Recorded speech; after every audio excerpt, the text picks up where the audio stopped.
अजीम सुल्तान बरके खान की ज़िंदगी के बारे में खुर्रम बिन मखदूम के लफ्ज़ों में सुनेंगे दास्तान। बरके खान चंगेज़ खान का पोता जिसने मंगोलों में सबसे पहले इस्लाम कबूल किया था, जो आलमी इस्लाम की हिफाजत में हलाकू खान से टकराया। बरके खान ने मंगोलों पर हमलावर होने की एक मुस्तक़िल तारीख भी है।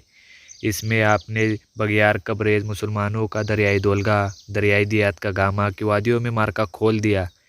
इसमें सुरमाओं की दास्तां की कमी नहीं है। इन्होंने अच्छे से अच्छे सुरमाओं की ईंट से ईंट बजा डाली। ये घोड़ों ने दरियाई डेन्यूब का पानी पिया और यूरोप के अंदर आंधी और तूफान बनकर दाखिल हुए। समा अपने उरूज पर था, बर्फबारी बड़े जोरों से हो रही थी। ऐसे में यूराल की एक चोटी पर दो घोड़े नमूदार हुए। अगले घोड़े पर एक ऐसा नौजवान जिसका बचपन जवानी में ढल चुका था, अपने सामने एक इंतहाई लागत बूढ़े को घोड़े पे समेटे हुए था। पिछले घोड़े पर बचपन की मंजिलें तय करके जवानी में दाखिल होता एक लड़का घोड़े पर एड़ पर एड़ लगाते हुए अगले घोड़े के बराबर आने की कोशिश कर रहा था। दोनों लड़कों ने एक दूसरे के पास देखते हुए कोई फैसला करना चाहा। इतने में उनके कानों पर आजान सुनाई दी। आजान देने वाली की आवाज़ और अंदाज ऐसा था जैसे लम्हों के अंदर वतन की गोरया भी, दस्तो दमन की खुशताबी, जवार की शादाबी में इजाफा करते हुए जा रही थी। अजान की आवाज़ की लहरें चारों ओर बिखरना शुरू हो गई थी। गोया वो कुफरी आंधी एलगार के मुकाबले कदम पर जिंदगी की मिराज खड़ी कर रही थी। अजान की आवाज़ रूह बनकर रगों पे सरायत करने लगी थी। जब तक अजान हो रही थी, दोनों लड़के चुपचाप अपने घोड़े पर बैठे रहे। लड़का जो बचपन की मंजिलें तय करके जवानी के उदित में दाखिल हो चुका था, उसने अपने सामने जिस बूढ़े को समेटे रखा था, वो बूढ़ा भी जब तक अजान होती रही तब तक बेहद बेहरकत पड़ा रहा। जब अजान खत्म हुई तब उसने अपने बदन को हरकत दी और फिर जिस लड़के से उसने गोद में समेटे रखा था उसे मुखातिब करते हुए वो कह रहा था, खुरैम मेरे बेटे, मुझे नीचे उतारो, यही असर की नमाज अदा कर लेते हैं। बूढ़े ने जिस लड़के को खुरैम कहकर पुकारा था, उसने बूढ़े के शान पर बड़ी प्यार से हाथ फेरा और फिर बड़ी आदत से और इंतहाई मीठी आवाज़ में इस बूढ़े को मुखातिब करते हुए कहा, मेरे बाबा, असर की अजान अभी हुई है।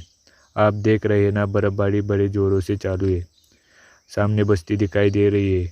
मेरे ख्याल से इसी बस्ती में जाके असर की नमाज अदा करते हैं। अज़ान की आवाज़ भी वहीं से आई है। इसका मतलब यह है कि बस्ती मुसलमानों की है। इस पर बूढ़े ने हिम्मत की और सीधा होकर बैठा और फिर दोबारा बोल उठा, मेरे बच्चे, कोहिस्तानी सिलसिले की इस चोटी से वो बस्ती नज़दीक ही दिखाई देती है। जब तुम कोहिस्तानी रास्तों की भूल भुलाइयों में से होते हुए वहाँ पहुँचोगे तब याद रखना मगरिब का वक्त हो चुका होगा। आओ घोड़े से उतरे और तीनों बाप बेटे नमाज यही अदा करें। इसके बाद अपने सफ़र को जारी रखते हैं। मेरे बच्चे, हम जिस मुहिम पर निकले हैं वो मुहिम जोरों से पड़ने वाली बर्फबारी से भी कड़ी और भूलनाक है। खुरैम ने इस बार अपने बाप से कोई हुज्जत नहीं की, पीछे मुड़ा और अपने छोटे भाई को मुखातिब करते हुए कहने लगा, खुरैज मेरे भाई, नीचे उतरो। बाबा को सहारा देकर नीचे उतरते। बाबा यही असर की नमाज अदा करना चाहते हैं, उसके बाद आगे बढ़ेंगे। इसके साथ ही वो भी छोटा भाई घोड़े से छलांग लगाकर नीचे उतर गया। फिर सहारा देकर उसने बाप को घोड़े से उतारा। इतनी देर तक उसका छोटा भाई भी घोड़े से उतर चुका था।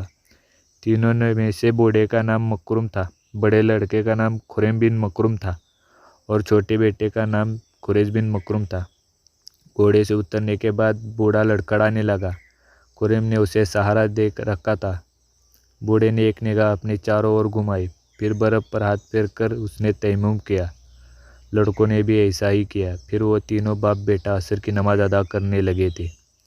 घोड़े लगता था तरबियत याफ्ता थे, इसलिए वे जब नमाज अदा कर रहे थे तब दोनों के नीचे दब जाने वाली घास को नंगा करने के बाद घास चरने लगे थे। नमाज अदा करने के बाद बूढ़ा मकरुम कुछ देर सोचने लगा। फिर उसने दुआए अंदाज में अपने हाथ उठाए और उसी तरफ देखते हुए दोनों बेटों ने भी अपने हाथ उठाए।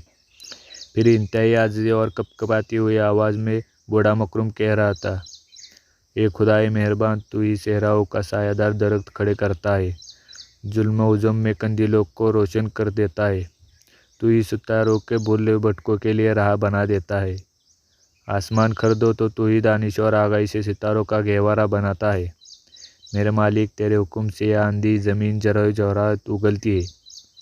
तेरे हुक्म से गुजरते वक्त के पैमाने पर वक्त के इम्कान एक एक की तकदीर रकम होती है। सुबह अजल से शाम अदब तक तू ये बज़्म शहूद और रौनकों को बरकरार रखने वाला है।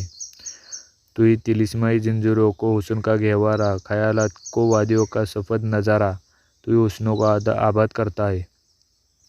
मेरे अल्लाह तू रहीम और करीम है, रऊफ़ और रहीम है। हम तीनों बाप बेटा शराबों के फासले में हुरूफ की तरह बंद कुफल जैसी कठिन मुहिम पर निकले हैं।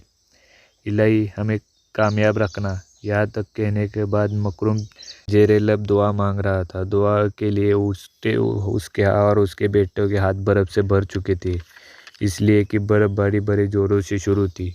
वो दुआ मांग रहा था और उसके पीछे उसके दोनों बेटे खुरेम और खुरेज दोनों दुआ के लिए हाथ बुलंद किए और अपने बाप के अल्फाज सुनकर सिसक रहे थे। फिर मकरूम ने दुआ के लिए उल्टे हाथ गिरा दिए।